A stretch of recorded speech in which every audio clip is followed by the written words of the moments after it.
नमस्कार विद्यार्थी मित्रांनो, मी संजय वनमाने बायोलॉजी टॉपर मध्ये आपलं स्वागत करत आहे. आज आपण chapter 1 reproduction in lower and higher plants मधला पार्ट 3 अभ्यासणार आहोत. पार्ट पहिला आणि पार्ट 2 माझ्या बायोलॉजी टॉपर या चॅनल वरती अपलोड केलेला आहे, तो तुम्ही जाऊन पाहू शकता. चला तर मग आपण reproduction in lower and higher plants मधला पार्ट 3 पाहूया.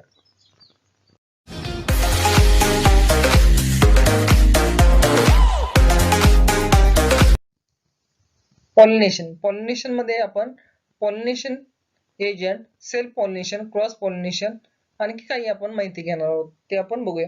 पॉलिनेशन म्हणजे काय? Transfer of pollen grains from another to the stigma of the flower is called as pollination. Pollination म्हणजे एका फुलावरून दुसऱ्या फुलाकडे पोलन ग्रेन्स ट्रान्सफर करणे आणि त्या स्टिग्मा पर्यंत पोहोचवणे म्हणजे पॉलिनेशन. पॉलिनेशन एजंट्स दोन आहेत. बायोटिक एजंट्स जे लिव्हिंग आहेत ते, त्यात कोणते कोणते येतील? Birds, insect, snail etcetera. आणि दुसरा आहे तो अबायोटिक एजंट्स. अबायोटिक मध्ये वाइंड, वॉटर एक्सेट्रा. हे डिफरंट पार्ट येतील, त्यालाच आपण पॉलिनेशन एजंट्स असं म्हणतो. Gametes are produced two different types. दोन डिफरंट गॅमेट प्रोड्यूस करण्याचे टाइप आहेत, ते बघूया. एक आहे तो सेल्फ पॉलिनेशन आणि cross pollination. In self pollination occurs in the single flower, two flowers on single plant. म्हणजे पॉलिनेशन हे होत असताना एकाच झाडावरचे एक फूल किंवा दोन फुलं ह्यात ऑकर होते किंवा सहभागी होते. त्यानंतर cross pollination is the transfer of pollen grains from another one flower to the stigma of another flower of different plants of same species. म्हणजे क्रॉस पॉलिनेशन मध्ये सेम स्पेसीसचे दोन प्लांट, एक प्लांट दुसऱ्या स्टिग्माला पोलन ग्रेन्स ट्रान्सफर करतं, त्यालाच cross pollination असं सुद्धा म्हणतात. Pollination is divided into 3 types on the basis of source pollination. Source of pollination आहे, त्याप्रमाणे आपण पॉलिनेशनचे 3 पार्ट पडलेत, ते आपण पुढे पाहणार आहोत. ऑटोगॅमी, सेल्फ पॉलिनेशन. सेल्फ पॉलिनेशनचा पहिला प्रकार आहे ऑटोगॅमी, त्याला सेल्फ पॉलिनेशन आपण म्हणतोय. It is the type of pollination which bisexual flower is the pollinating by one pollen grains. Offspring are genetically identical to their parents. For example, P म्हणजे वाटाणा. Bisexual flowers असतात आणि वन पोलन ग्रेन पासून तो pollination करतोय, त्याला आपण ऑटोगॅमी किंवा सेल्फ पॉलिनेशन असं म्हणतोय. गेटोनोगॅमी, ह्याच्यामध्ये काय सांगता येईल? Transfer of pollen grains to a stigma different flower produced same plant. म्हणजे हा सुद्धा सेल्फ पॉलिनेशनचा एक प्रकार आहे. तो फक्त काय होतंय, एकाच प्लांट मधल्या एका फुलावरून पोलन ग्रेन्स दुसऱ्या फुलावर जातात, त्याला गॅटोनोगॅमी असं म्हणतात. It is a functional similar to cross pollination. हे क्रॉस पॉलिनेशन च्या सिमिलर आहे. Also it can not bring to the genetic variation, only to ecological significance. ह्यामध्ये जेनेटिक व्हेरिएशन आपल्याला बघायला मिळत नाही. It is similar to autogamy. हे autogamy किंवा सेल्फ पॉलिनेशन सारखं सिमिलर आहे किंवा सारखं आहे. त्याचं एक्झाम्पल सांगायचं झालं तर कुकुरबिटा मॅक्झिमा. कुकुरबिटा मॅक्झिम मध्ये हे पॉलिनेशन बघायला मिळते. आता प्रकार येतो तो झेनोगॅमी. त्याला क्रॉस पॉलिनेशन किंवा आउटब्रीडिंग असं म्हणतात. Pollen grains are one flower is deposited on the stigma of flower different plants belonging to same species with the help of pollinating agent. Pollinating agent च्या मदतीने झेनोगॅमी किंवा क्रॉस पॉलिनेशन हे होतंय. म्हणजे pollen grains एका फुलावरून दुसऱ्या झाडाच्या फुलावर ट्रान्सफर होते त्याला झेनोगामी म्हणतात. It is generated genetically व्हॅरिड offspring, म्हणजे जे तयार होणारे आहेत ऑफस्प्रिंग ते जेनेटिकली व्हॅरिड असणार आहेत, म्हणजे जेनेटिकली वेगळे असणार आहेत. Xenogamy is divided into two categories. Xenogamy हे दोन टाइप मध्ये डिवाइड होते. एक आहे तो अबायोटिक एजंट आणि दुसरा आहे तो बायोटिक एजंट. अबायोटिक एजंट बघूया. This have non living agents like wind and water, म्हणजे पाणी आणि हवा हे नॉन लिव्हिंग एजंट आहेत, ते अबायोटिक एजंट्स मध्ये येतात.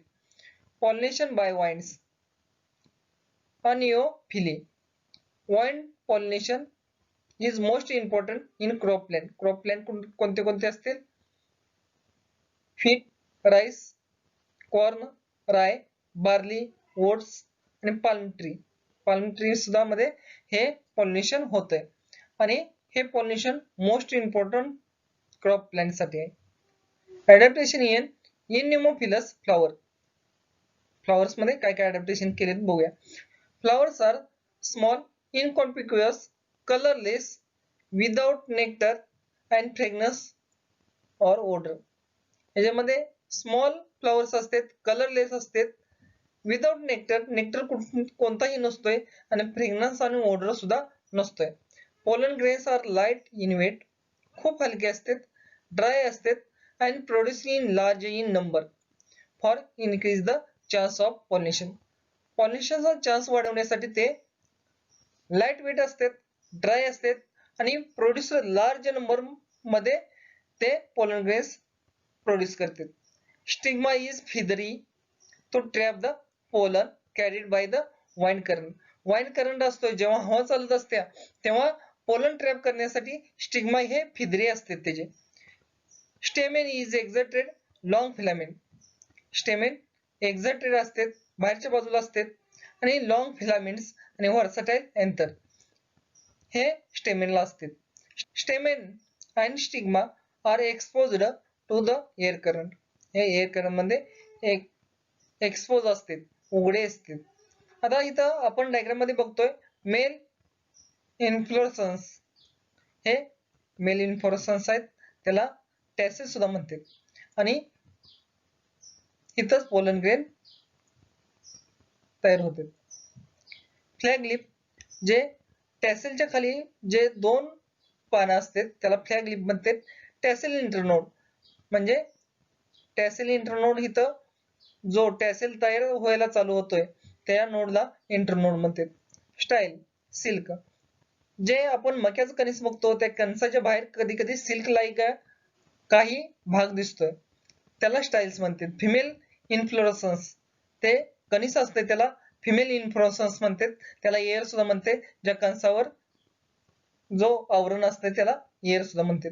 सीड आणि कर्नल, जे आपल्याला कणीस दिसतंय त्याला कर्नल म्हणतात आणि ते सीड सुद्धा तुम्हाला डायग्राम मध्ये दिसते. लीफ, लीफ तर हे तुम्हाला माहिती आहे, लीफ म्हणजे पान. स्टॉक म्हणजे स्टेम, जे झाडाचं स्टॉक असतं त्याला स्टेम सुद्धा म्हणतात, हे तुम्हाला डायग्राम मध्ये दिसतंय. प्रॉप रूट, जे अमॅच्युअर रूट्स असतात जे जमिनीच्या वर असतात त्याला आपण प्रॉप रूट म्हणणार. आणि रूट जे काय जमिनीच्या खाली जे डेव्हलप्ड रूट असतात त्याला आपण रूट म्हणतोय. हे पॉलिनेशन ऑफ वाइंड इन मेज.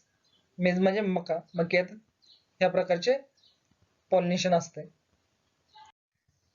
Pollination by water, hydrophily. Pollination is carried out through the water. Water through जे पॉलिनेशन होत आहे त्यालाच आपण वॉटर पॉलिनेशन असं म्हणतोय. त्याला आपण हायड्रोफिली सुद्धा म्हणू शकतो. The found in only some 30 genera of aquatic monocots, म्हणजे ह्या एकदल वनस्पती आहेत एक्वेटिक मधल्या म्हणजे पाण्यातल्या. असं किती आहेत? 30 जनरा. त्यामध्ये एक्झाम्पल पॉलिसेनेरिया, झोस्टेरा, सेराडोफायलम एक्सेट्रा. आता अडॅप्टेशन मध्ये काय काय झाले हे बघूया. Adaptation in hydrophilous flower. Hydrophilous flower मध्ये जे पाण्यातून किंवा पाण्या थ्रू ज्याचं पॉलिनेशन होतंय त्याला हायड्रोफिलस फ्लॉवर असं म्हणतात. त्यामध्ये काय काय अडॅप्टेशन झाले ते आपण एक एक करून बघूया. Flower are small and inconspicuous. हे खूप लहान आणि इनकॉन्स्पिक्युअस फ्लॉवर असतात.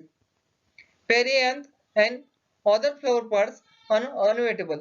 म्हणजे जरी हे पाण्यात असले तर त्याचा पेरियांथ आणि फ्लॉवरचा अदर पार्ट असतोय तो अनवेटेबल असतोय म्हणजे ओला नसतोय. Pollen grains are long, unwettable due to the presence of mucilage. म्हणजे पोलन ग्रेन्स हे लॉंग असतात, अनवेटेबल असतात म्हणजे ओले नसतात. कशा कारणाने? म्युसिलेज. म्युसिलेज त्याच्यावर आवरण असतं त्यामुळे ते अनवेटेबल असतात. Nectary and fragrance are lacking in flowers.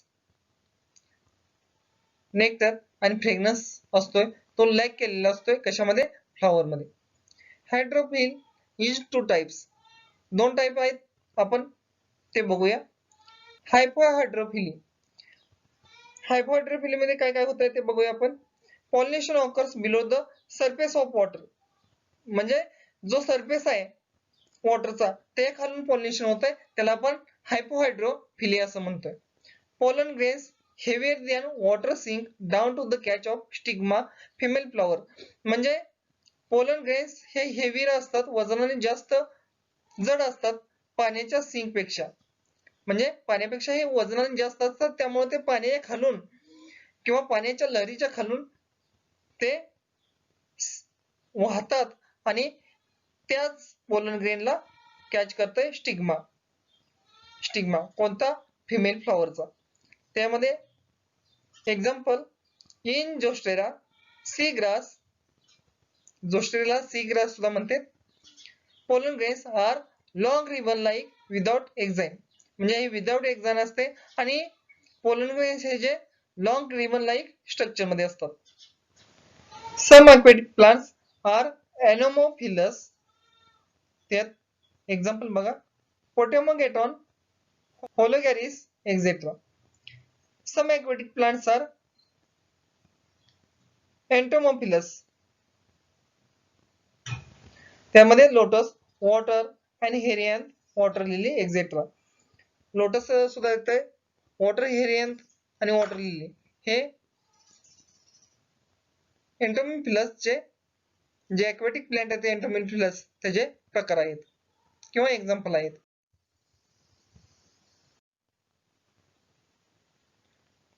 Biotique agents.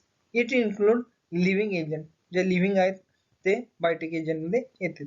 About the 80% plant म्हणजे खूप मोठा आकडा आहे बघा.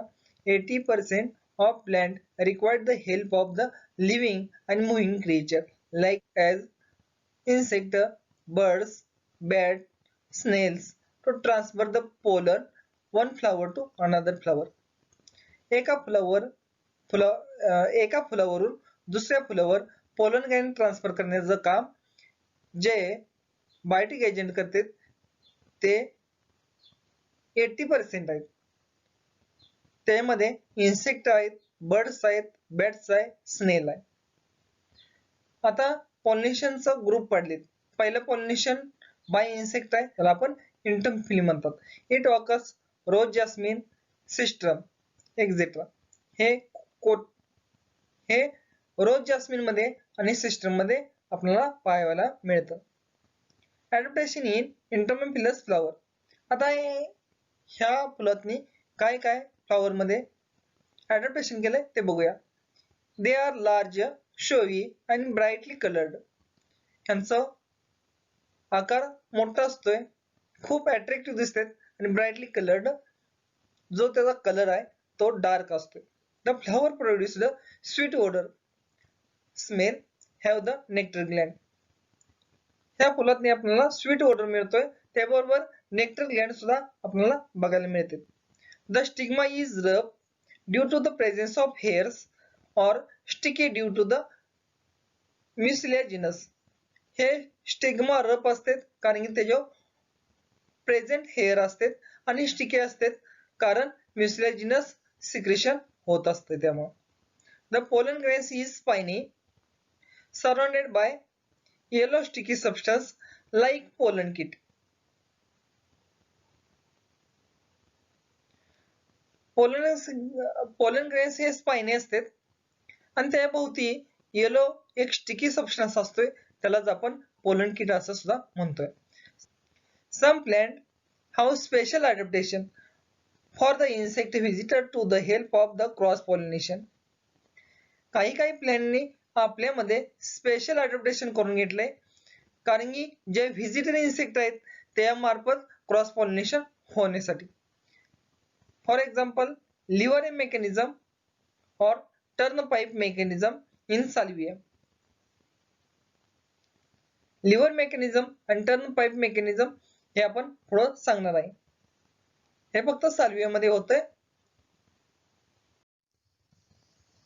Pollination by birds, ornithophily. Only few types of birds are specialized for the pollination. Few types म्हणजे काहीच पक्षी आहेत ते स्पेशलाइज्ड फॉर पॉलिनेशन, फक्त पॉलिनेशन करतात. खूप कमी पक्षी आहेत ते पॉलिनेशन करतात. They usually have the small sized long beak. ते स्मॉल साइजचे पक्षी आहेत आणि लॉंग बीक आहे त्यांना, like sunbirds and hummingbirds. Adaptation for ornithophilous flower. Ornithophilous flower मध्ये काय काय adaptation आहेत? Flower are brightly colored, large and showy. हे brightly colored आहेत, डार्क कलरचे असतात, लार्ज इन साइज असतात आणि शोई सुद्धा असतात. They secrete profuse dilute nectar. हे नेक्टर profuse dilute nectar आहे तो सिक्रेट करतात. Pollen grains are sticky and spiny. त्यांचा जो pollen grains असतात ते स्टिकी आणि स्पायनी असतात, म्हणजे चिकट आणि काटेरी असतात. Flower is generally without the fragrance. ह्या फुलांना कोणताही फ्रेग्रन्स नसतोय. As bird has the poor sense of smell. म्हणजे बर्ड असतात त्यांना जास्त याचा स्मेल येत नाही, त्यामुळे जास्त बर्ड अट्रॅक्ट होत नाहीत. Pollination by bats.